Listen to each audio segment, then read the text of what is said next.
사랑하는 형제 자매 여러분, 거룩한 평안이 당신의 삶에 가득하기를 기도합니다. 본격적인 이야기에 앞서 잠시 기도하는 마음으로 이 여정을 시작하고자 합니다. 하나님 아버지, 지금 이 음성을 듣는 모든 심령 위에 주님의 은혜와 지혜를 부어주시옵소서. 세상의 소음 속에서 주님의 세미한 음성을 듣게 하시고 진리의 말씀으로 우리의 영혼을 채워주시옵소서. 이 시간이 우리의 믿음을 더욱 굳건하게 하는 축복의 통로가 되게 하여 주시옵소서. 예수님의 이름으로 기도합니다. 아멘. 만약 오늘 이 이야기가 당신의 마음에 울림을 준다면 이 은혜를 주변의 소중한 이들과 함께 나누어 주십시오. 진리의 말씀을 전하는 것은 어두운 세상을 밝히는 등불과도 같기 때문입니다. 당신의 나눔을 통해 더 많은 영혼이 주님의 사랑을 깨닫게 되기를 소망합니다. 우리는 지금 마지막 때에 대한 수많은 추측과 예언이 공기 중에 짙게 깔린 시대를 살아가고 있습니다. 특히 어떤 이들은 2025년 9월, 바로 그때가 주님이 오시는 순간이며 나팔 소리가 울려 퍼지고 우리가 들림받는 바로 그날이라고 목소리를 높입니다. 하지만 하나님의 말씀은 우리에게 날짜를 계산하라는 권한을 주신 것이 아니라 시대를 분별하라는 사명을 주셨습니다. 예언의 징조를 살펴보는 것과 달력에 특정 날짜를 고정하는 것 사이에는 하늘과 땅만큼의 큰 차이가 있습니다. 우리의 복된 소망인 휴거는 성경이 분명히 말씀하시듯 밤에 오는 도둑과 같이 임할 것입니다. 그러므로 우리가 특정 날짜에 우리의 삶 전체를 걸기 전에 잠시 숨을 고르고 고대의 두루마리, 곧 성경을 펼쳐보아야 합니다. 2025년 9월이라는 확신이 반석과도 같은 성경의 말씀 위에 굳건히 서 있지 않은지를 함께 살펴보겠습니다. 사랑하는 여러분, 여기에는 아주 깊고 오묘한 신비가 하나 있습니다. 이 신비는 수많은 학자들을 당혹게 했고 깨어 시대를 살피던 파수꾼들을 고뇌하게 했으며 이대한 선지자들조차 겸손하게 만들었던 비밀입니다. 그것은 바로 그날과 그때의 신비입니다. 메시아께서는 성전의 그림자가 드리운 감람산 위에서 이 비밀에 대해 친히 말씀하셨습니다. 제자들이 조용히 나아와 여쭈었습니다. 우리에게 이르소서 어느 때에 이런 일이 있겠사오며 또 주의 임하심과 세상 끝에는 무슨 징조가 있사오리이까. 예수님께서는 그들에게 여러 징조를 말씀해 주셨습니다. 전쟁과 기근, 지진과 거짓 메시아의 출현, 그리고 복음이 모든 민족에게 증거되기 위하여 온 세상에 전파될 것이라고 하셨습니다. 그러나 그 후에 그분은 우리에게 다른 무언가를 주셨습니다. 그것은 바로 경계선이자 인간의 지성이 넘을 수 없는 한계였습니다. 그러나 그날과 그때는 아무도 모르나니 하늘의 천사들도 아들도 모르고 오직 아버지만 아시느니라. 한번 생각해 보십시오.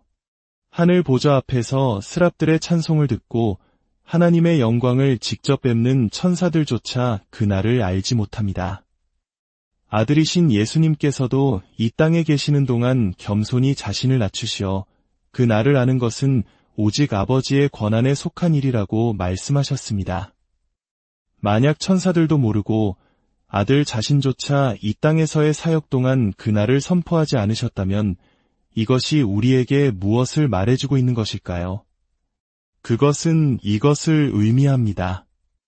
주님의 재림의 정확한 순간은 인간의 계산으로 찾아낼 수 있는 것이 아니며 달력에 표시할 수 있는 것도 아니고 인간의 지성으로 정복할 수 있는 영역도 아니라는 것입니다. 그것은 하나님의 비밀입니다. 히브리 성경에서 비밀이란 인간의 호기심으로 파헤치라고 주어진 것이 아닙니다. 그것은 정해진 때를 위해 감추어진 보물이며 오직 그것을 감추신 분만이 정하신 때에 드러내시는 것입니다.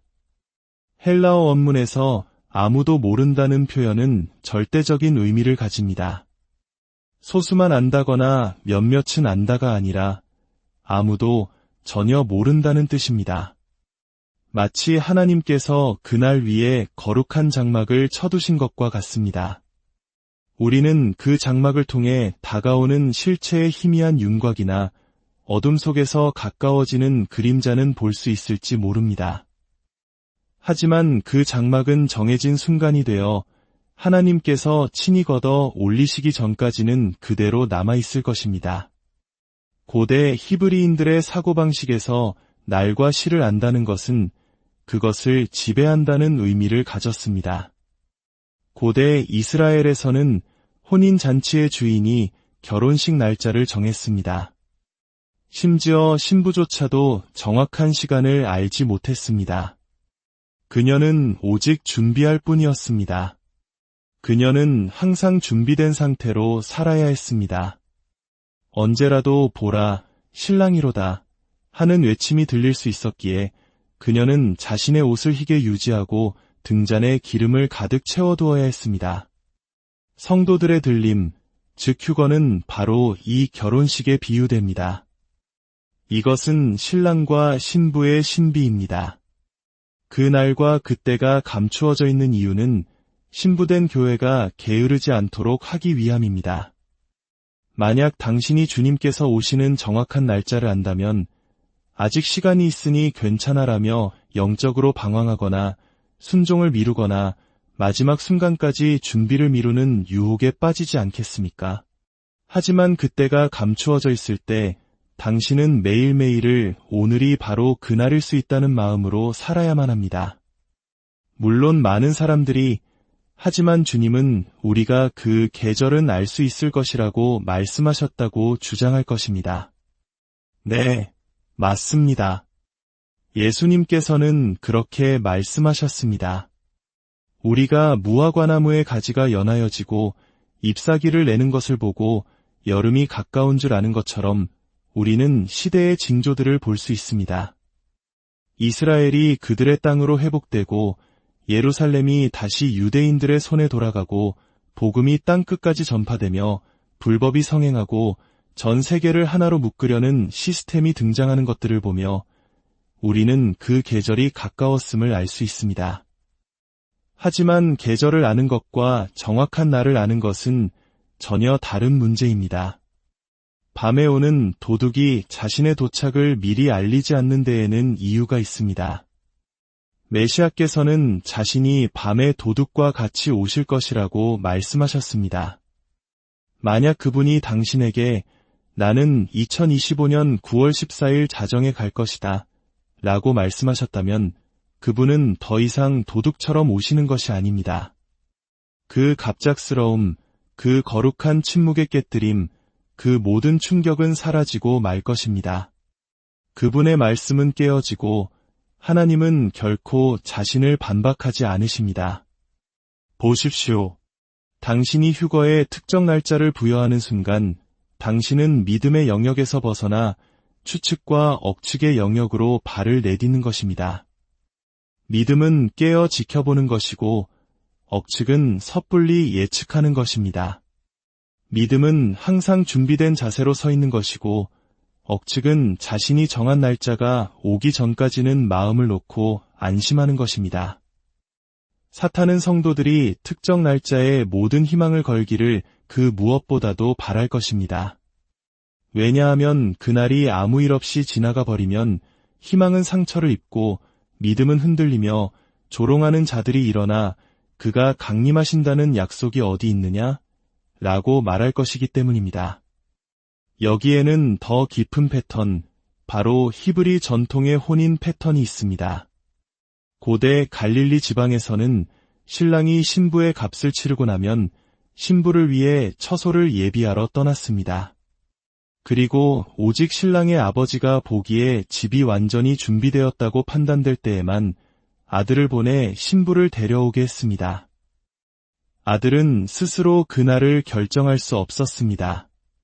그것은 전적으로 아버지의 권한에 속한 일이었습니다. 그리고 아버지가 때가 되었다고 말씀하시면 아들은 친구들을 모으고 쇼파르 나팔을 들고 외침과 함께 나아갔습니다. 이 그림이 보이십니까? 이것이 바로 메시아께서 말씀하신 것입니다. 그분은 신랑이십니다. 하나님 아버지는 그 순간을 선포하시는 분입니다. 아버지께서 말씀하시기 전까지 그 시간은 하늘에서 봉인되어 있습니다.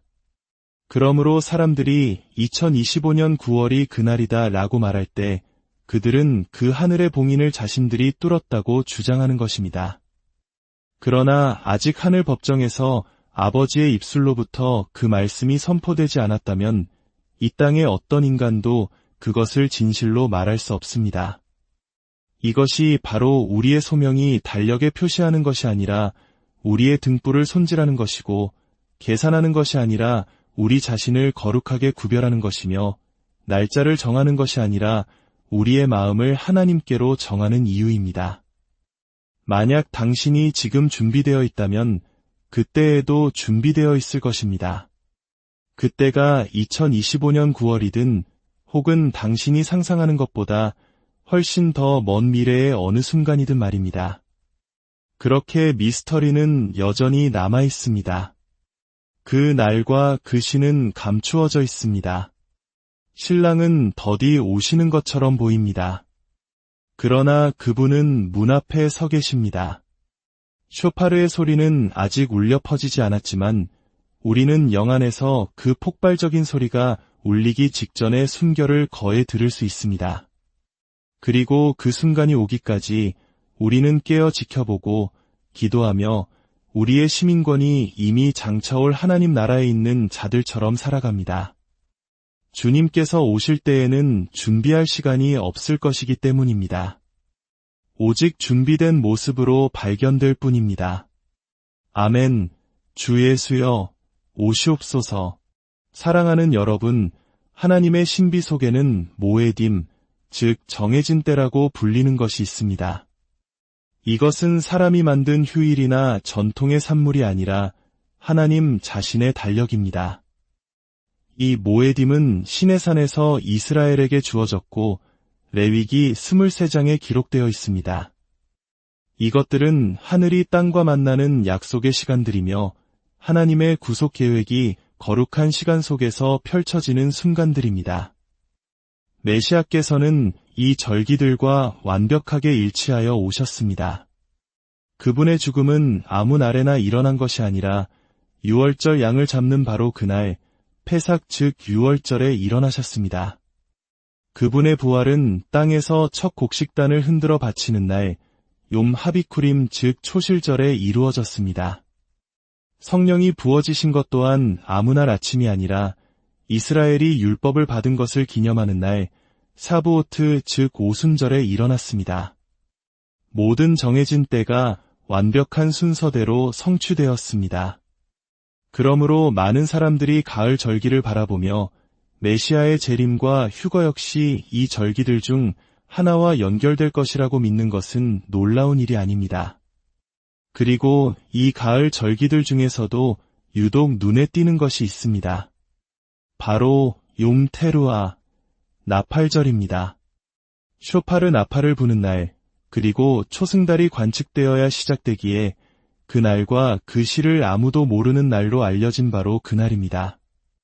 그렇습니다. 여기에는 신비가 있습니다. 나팔절은 성도들의 들림을 예표하는 그림자일 수 있습니다. 왜냐하면 쇼파르 나팔이 두 사건 모두의 중심에 있기 때문입니다. 사도 바울은 고린도전서에서 이렇게 기록했습니다. 마지막 나팔의 순식간에 홀연이 다 변화되리니.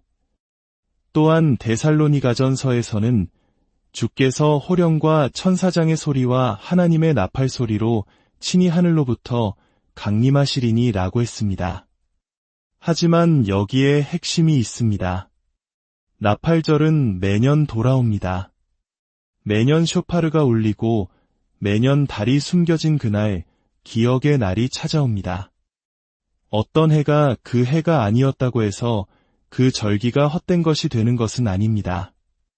그것은 그 절기가 예행연습임을 의미합니다. 히브리어로 예행연습을 미크라라고 합니다. 모에딤은 최종 공연을 위한 예행 연습입니다. 이것은 달력에 절기가 있다는 사실이 그 해에 그 사건이 일어날 것이라는 보증이 아니라는 것을 의미합니다. 그것은 그 사건이 반드시 일어날 것이라는 사실을 우리에게 상기시켜주는 것입니다. 예행 연습은 실제 결혼식은 아니지만 결혼식을 위한 준비 과정입니다. 그것은 미래의 형태를 보여주지만 그것이 현실이 될 날짜를 알려주지는 않습니다. 많은 사람들이 이 모에딤을 가지고 마치 우리가 징조들을 대입하면 정확한 날짜를 얻을 수 있는 방정식인 것처럼 바꾸는 실수를 저질렀습니다. 하지만 하나님의 패턴은 인간이 조작하도록 만들어진 것이 아니라 우리가 존중하도록 만들어진 것입니다. 2025년 9월에 나팔절이 있다면 그것은 참으로 거룩하고 예언적인 시간입니다. 그러나 그것이 휴거가 그때 일어날 것이라는 증거는 아닙니다. 여기에는 더 깊은 원리가 있습니다. 고대 이스라엘에서는 제사장들이 초승달의 첫 조각을 보고 절기의 시작을 선포했습니다. 때때로 구름이 그것을 가리면 절기는 다음날 밤까지 시작될 수 없었습니다. 이처럼 정해진 계절이 있음에도 불구하고 정확한 날과 시간은 여전히 감추어져 있었습니다. 보이십니까? 휴거를 예표할 수도 있는 바로 그 절기조차도 그 안에 신비가 내재되도록 설계되었습니다. 메시아의 초림 시기는 두루마리에 적힌 날짜로 게시된 것이 아니라 패턴과 예언과 그림자를 통해 게시되었습니다. 동방 박사들은 별을 보기 전까지는 정확한 밤을 알지 못했습니다. 성전의 시므온은 성령으로 그 계절을 알았지만 아기가 그의 팔에 안기기 전까지는 그날을 알지 못했습니다. 재림도 마찬가지입니다. 절기들은 우리에게 틀과 예언적 배경을 제공하지만 정확한 순간은 아버지의 권한 안에 있습니다. 역사는 우리에게 중요한 교훈을 줍니다. 중세시대부터 현대에 이르기까지 수많은 사람들이 메시아의 재림 날짜를 예측했습니다. 1844년, 1914년, 1988년, 2011년. 열정과 확신에 찬 예측들이 있었지만 하나님의 시계는 인간의 명령에 따라 움직이기를 거부했습니다. 매번 그 순간이 왔다가 지나갔고 실망은 깊었으며 믿음은 흔들렸고 조롱하는 자들은 더욱 목소리를 높였습니다. 우리 한국의 역사 속에서도 이와 비슷한 안타까운 일들이 있었습니다. 특정 날짜를 맹신하여 삶의 터전을 벌이고 사회적 물의를 일으켰던 사건들을 우리는 기억합니다. 이 패턴이 반복되는 이유는 무엇일까요? 우리 안에는 확실성을 갈망하는 부분이 있기 때문입니다. 하지만 믿음은 시간을 아는 안도감 위에 세워지는 것이 아니라 시간을 주관하시는 분을 신뢰하는 것 위에 세워집니다. 하나님의 예언 시계는 이스라엘이라는 나라와 깊이 연결되어 있습니다. 이스라엘은 하나님의 시계입니다. 예언의 심장박동은 세상 강대국들의 회의실이 아니라 예루살렘의 거리에서 측정됩니다. 2000년 전 메시아께서는 그 도시를 보며 우시며 말씀하셨습니다. 너희가 주의 이름으로 오시는 이를 찬송하리로다 할 때까지 나를 다시 보지 못하리라. 이것은 시적인 표현이 아니라 역사의 마지막 장을 여는 열쇠가 되는 예언이었습니다. 그분은 자신의 재림을 이스라엘의 회심, 즉 그의 옛 백성이 그를 메시아로 인정하는 그 날과 연결시키셨습니다. 우리는 에스겔 선지자가 보았던 마른 뼈, 골짜기의 환상을 기억합니다. 뼈들이 모여 형체를 이루었지만 아직 생기가 없었던 모습. 그것이 바로 오늘날 육적으로는 회복되었으나 영적으로는 아직 잠들어 있는 이스라엘의 모습입니다. 1948년 이스라엘은 기적적으로 나라를 되찾았고 1967년 예루살렘은 다시 유대인들의 품으로 돌아왔습니다. 이것은 예언의 시계가 앞으로 나아가고 있다는 증거입니다. 하지만 시계는 아직 마지막 시간을 치지 않았습니다. 이스라엘이 그들의 땅으로 회복되었지만 아직 그들의 하나님께로 온전히 돌아오지 않았기 때문입니다. 예언의 완전한 성취는 성령이 부어지고 그들의 눈을 가렸던 수건이 벗겨져 그들이 찔렀던 그를 바라보며 독자를 위하여 애통하듯 그를 위하여 애통하는 그날에 이루어질 것입니다. 그러므로 메시아의 재림에 대한 부르심은 계산하라는 부르심이 아니라 준비되라는 부르심입니다. 그분은 달력에 그날을 표시하라고 말씀하신 적이 없습니다. 너희가 정확한 날짜를 알 것이니 전날 밤에 준비하라 고도 말씀하지 않으셨습니다. 그분은 말씀하셨습니다. 이러므로 너희도 준비하고 있으라. 생각하지 않은 때에 인자가 오리라. 준비됨이란 마지막 순간에 다운로드 받을 수 있는 것이 아닙니다. 준비됨이란 삶 그 자체입니다. 그것은 마음의 상태이며 영혼의 자세입니다. 준비된 자는 나팔 소리를 두려워하지 않습니다. 그 나팔 소리는 그들이 평생 기다려온 소리이기 때문입니다.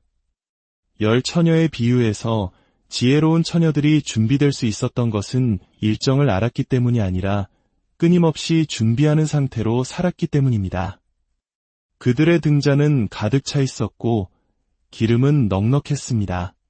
미련한 처녀들이 문 밖에 남겨진 것은 그들이 악했기 때문이 아니라 부르심이 왔을 때 준비되지 않았기 때문입니다. 이것이 바로 2025년 9월에 휴거가 올 것이라고 생각하는 사람들에게 닥칠 수 있는 위험입니다. 만약 당신이 그날을 안다고 믿는다면 당신은 오직 그 날만을 위해 준비할지도 모릅니다. 그러나 그날이 지나고 나팔이 울리지 않는다면 그 다음은 어떻게 되겠습니까? 많은 이들이 영적인 방황을 시작하고 깨어있기를 포기하며 잠에 빠져들 것입니다. 주님의 명령은 그와 정반대입니다. 주인이 올 때에 그 종이 이렇게 하는 것을 보면 그 종이 복이 있으리로다.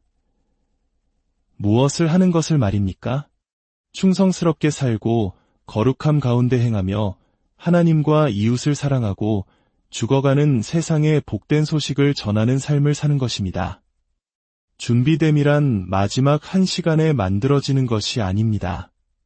그것은 매 시간마다 만들어집니다. 그것은 매일의 기도와 말씀 속에서 유혹에 저항하는 가운데서 원수를 용서하는 가운데서 세상으로부터 자신을 더럽히지 않고 지키는 가운데서 단련됩니다. 사랑하는 여러분, 예언은 틀릴 수 있고 날짜는 지나갈 수 있습니다. 하지만 준비됨은 결코 유효기간이 없습니다.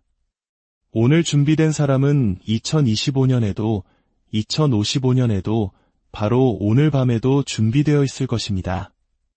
우리의 소망을 예측에 두지 말고 약속에 두십시오. 인간의 예측들은 실패했지만 하나님의 약속은 단 한 번도 실패한 적이 없습니다. 그분은 다시 오시겠다고 말씀하셨고 자신의 백성을 모으시겠다고 하셨으며 그분은 거짓말하실 수 없습니다. 그러므로 영적인 잠에서 깨어나십시오. 어둠의 일을 벗어버리고 빛의 갑옷을 입으십시오. 오늘 밤 하늘이 열리더라도 후회 없이, 마치지 못한 회개 없이, 전하지 못한 용서 없이 주님을 맞이할 수 있는 그런 삶을 사십시오. 나팔 소리는 당신의 준비의 시작이 아닐 것입니다. 그것은 당신의 준비가 어떠했는지를 드러내는 순간이 될 것입니다. 그러니 준비된 채로 살고, 준비된 채로 기도하며, 준비된 채로 사랑하고, 준비된 채로 용서하며, 준비된 채로 일하십시오. 매일의 일출이 주님을 기대하는 당신을 발견하게 하고, 매일의 일몰이 여전히 신실한 당신을 발견하게 하십시오. 그리고 진정한 그 시간이 왔을 때 그것이 한밤중이든 새벽녘이든 한낮의 뜨거움 속이든 당신은 그토록 갈망하던 음성을 듣게 될 것입니다. 이리로 올라오라. 그리고 당신은 공중에서 주를 영접하기 위해 올라가 영원히 그분과 함께하게 될 것입니다. 이 말씀을 듣는 모든 분들의 삶 위에 깨어 기다리는 지혜와 항상 준비하는 믿음이 함께하기를 주님의 이름으로 축복합니다. 아멘.